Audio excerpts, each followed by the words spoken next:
2020, after quitting TradFi, I was very inspired by the Future of Work conventions that Gonzalo was organizing. Nowadays, I spend more time doing live streams for the Cardano ecosystem, meeting with people from around the globe and literally inventorying these communities. I'm happy to be working with family and friends in something that I love and that I believe needs to be shared with everyone. This one is broken a bit, but it just goes to say that Cardano, which is the blockchain that I work in, is above all a community. It's also the technical layer of the gears that spin online, but especially I had loads of fun meeting these people for the past 3 years almost, traveling and working with them online. Sometimes it's a bit tiring, as you can see up there. We had like hours and hours of literally working on a constitution for Cardano, because contrasting with Bitcoin, Cardano wants to have a governance. We want to reinvent human articulation, human government. And so, yeah, from the beginning of my experience in Cardano, I started doing these onboarding for non-technical users. Like I was showing you, my background was in traditional finance as an interpreter between the technical and the non-technical. And so that's what I jumped on doing from the beginning. But then it grew and we basically brought together a team. There's Anselmo there, there's Anna, there's a number of people that keep helping us when we have opportunities to host events for Cardano. And today is actually the first time that I'm stepping out of the Cardano-verse and coming out to the real world to see how people are reacting to these ideas of Bitcoin and Cardano or Web3 in general. So, overall goals for today. Share some notions on Bitcoin. The first one is always don't ignore Bitcoin. It is a bit like a Rubik's Cube that you see there. You need to play with it. You need to experience it and to look at it several times so that it grows in you as well, the understanding of it. Second goal is to talk about the opportunity for everyone to include Web3 in your current business model. So Alex was very well saying, come up with different ways to reach your audience. And I think this is the best one currently, although it's not massively adopted. But if you find the right product market fit, or however you call it, you can motivate your users to engage with your company in different ways. So that's my main goal here in transmitting to you these opportunities. Yeah, and a bit like he was saying as well, we do want you to sign up for something, but that's funded by Cardano already, so it's at zero cost to you. It's a 27-hour course, and I'm going to be just sharing it in the end a bit more. So, yeah, let's start. Show of hands, who has heard about Bitcoin? Almost everyone. Great. Who has actually used Bitcoin? Okay. And who is actually building on Bitcoin or includes it in their product? Do you take payments in Bitcoin? One person. Okay, that's what I'm trying to address here, you see. Cardano and Web3. Who understands what Web3 is? 3, 5, 6 hands. Okay. And I'm not going to ask, but maybe is anyone actually using Web3, like NFTs or tokens or collectibles in your business? We have one person. I'd love to talk to you as well, to everyone, but to you to reverse engineer a bit and understand what you're doing. So yeah, so overall, the first thing I can share is you won't get everything at a glance. A bit like I was saying, the Rubik's Cube is something that you need to come back to from time to time. There are endless different perspectives. You can have anthropologists, you can have economists, you can have engineers, systems engineers, different people, sociologists. They all have different perspectives, especially on Bitcoin and on how Cardano can, or Web3 can impact your businesses. So over time, persist and give it a shot. Looking at the concrete things, Bitcoin can be described, especially in the way we see it, as exclusively almost sound money. There's a fixed monetary cap of 21 million. So that's why I usually call it sort of like the invention of a digital substance. Some people say digital gold, digital oil. It all sounds very cliche, but if you think of it, everything that we had until Bitcoin was came into existence was things that are material or that are printable in a way. You can create more stock, you can dilute the stock, something like that. Bitcoin is solid in the sense that if you have this amount now, and that represents 1% of all Bitcoin, you'll have 1% of all Bitcoin a century from now. Okay, so that's the materiality that I'm trying to share with you. 45B is actually derived from the 45 billion of Cardano, because I believe that we decided to inspire from that, and where we don't see Bitcoin as very eligible to be used for Web3, so creating tokens and NFTs and putting data adding to the blockchain, the Bitcoin blockchain. Cardano was developed especially for that. So programmable money and those kinds of things is a lot more doable in Cardano. Why do I have crypto stricken on both sides? Because if you see the core Bitcoin maxis, you won't hear them talking about crypto or tokens or something like that. They just say Bitcoin only. And if you actually look at those kinds of communities that I was showing you just now, the core Cardano people have values that, like I was writing here, grassroots values that aim to do a number of things that I'm going to show you in terms of real use cases, and that don't really align with the values of crypto or with the behavior of crypto at all. Also, it's very important to say it's open source protocols, and that's sort of a mouthful, but open source means no secrets, the code is open and anyone can run it. And protocol because it's not an app, it's something that anyone can adhere to, and it's just like Morse signal or something like that. Anyone can beep 3 times and etc. to represent A, B, or C. Right, so real world use cases of Web3. I'm going to give you a second there. When I was preparing this, I started thinking, okay, this is really overwhelming. And so 2 people came to mind, although it's a bit odd, but this guy came to mind. Anyone know him? Yeah? A bit of a crazy guy. He has a set which is titled, Of Course, But Maybe. And he's like doing these weird voices where he says, of course, peanut allergy is really bad. But maybe if touching a peanut kills you, it's not going to last. You know, so I was inspired by this and saying, okay, sometimes people are thinking, of course, I know Bitcoin, of course, something is going to happen or not going to happen. But there's like a sliver of chance that things are not exactly as you see it. This other guy came to mind as well, and he also talks about peanuts. So this guy is like 30 or something. He goes on CNBC and everywhere and salutes the host by saying, yo, what? And then he starts talking about peanuts and saying something like, I can move money around the world lightning fast, and you don't need to worry about how I do it. So you give me dollars in the US and I transform it into yen in Japan. You don't need to touch Bitcoin.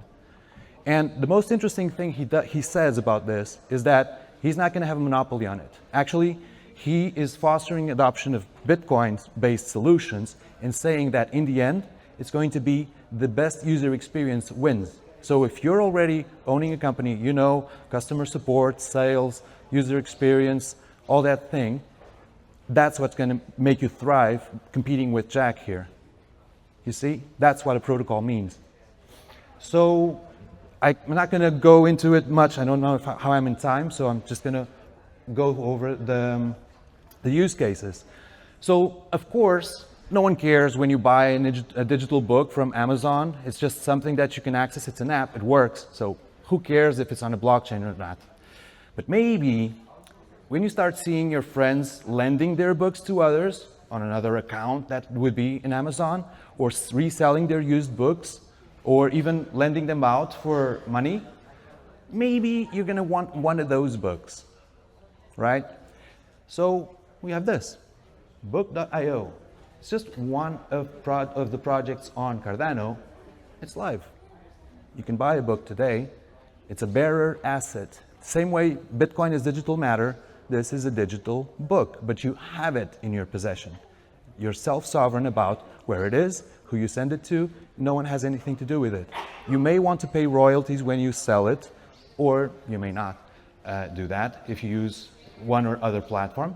There's another dynamics very interesting here, is that they don't just release a book and print 1,000 units of the same thing. They create some art, some rarity, where if it's Alice in Wonderland, the Alice's face is going to be a lot more worth than the scenario or the universe where it is happening. So yeah, this is one example. Then, of course, music is what it is. It was natural selection.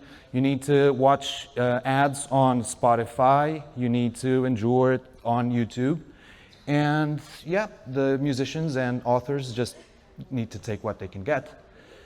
But maybe there can be ways of streaming value in the opposite direction. So you're streaming music this way and you're paying by the minute directly to the author. Okay? Cut the middleman.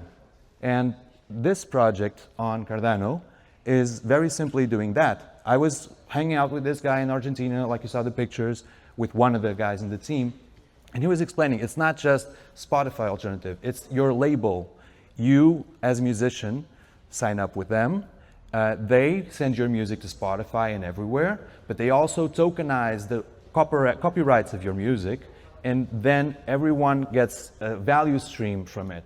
You can actually sell, as an author, a bit of the authoring rights, and whoever sponsors you by buying those gets to benefit when you succeed. So yeah, decentralized music streaming replaces middlemen. Then we have decentralized sources of truth. It's a bit more generic, but of course, some community problems are beyond reconciliation. It's very disorganized, and you just have to accept that. But maybe there could be ways for communities to agree on ownership of something, so public agreement at a certain point.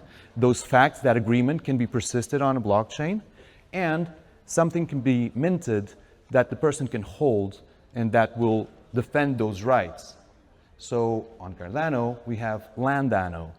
These guys are in Mozambique doing workshops teaching people to use things, but especially reconciling these differences about who owns this plot of land. These are countries where there's no registry and it's just subjective and they fight over it and etc. So it is a lot of work in terms, that's what 45B aims to do, educating, giving people notion of what does it mean to have this kind of token in my hand or not, and to establish this human level consensus that yes, if you have that title, then you must own the land because someone agreed with it. Okay, so that's another one. And I think, yeah, the next one is really interesting. I'm gonna see if I don't boost too much the sound. I'm from Aotearoa, New Zealand. I'm part of a team called the Mato Collective, and we've built an app called Asha, which is a genealogy archival system that's also used as a people registry. And our Indigenous communities in New Zealand use this to capture our whakapapa, our genealogy, and through that they can also use it as a people registry to capture members or descendants of families, tribes within New Zealand. So what we've done with Cardano, or the entire process is we've taken our initial app and we've built in the ability for our communities to issue their own digital identity credentials, and from that it's sort of giving them like sovereignty over their identity. And then we're looking at building connections with industry. So how can we weave this into the health, education, financial industries within New Zealand to help uplift our indigenous economy. So those are the goals, and that's what we're doing so far. We're very early in our journey with that. I think Angie just spoke for herself, and I don't need to explain anymore, right? But it's a great solution. I'm really proud to collaborate with these guys. And like I said, when I'm inventorying the communities, I want to foster this kind of projects. This for me is Web3, not DeFi or Ponzi schemes. Yeah, so is it a bit clearer now? Yes? Okay. There's one hand there. Sorry, just to recap. Web3 is just a medium. It's as simple as that. It's really just a registry where you can record things. And so it's up to you to use it to your creativity, to incorporate it as fitting in your business model. and the possibilities are virtually endless, as you can see there. So yeah, that's what I wanted to share. And oh yeah, just one side thing. So the reason I'm wearing this, the reason we have the 45B shop, the reason these guys are doing graffiti in Barcelona, is because this message we believe needs to be shared, and people need to converge it with their own culture. So that was my wrap up, and I'm very happy to go into a quick Q&A because I think I just have 2 minutes or 3. Do you want to shout it out, or? I didn't actually have a question. Okay. Any questions from anyone? So I'm looking to anyone to share what your company does, and I'm happy to find ways very quickly how we could incorporate Web3 in your business models. Anna's there with a microphone.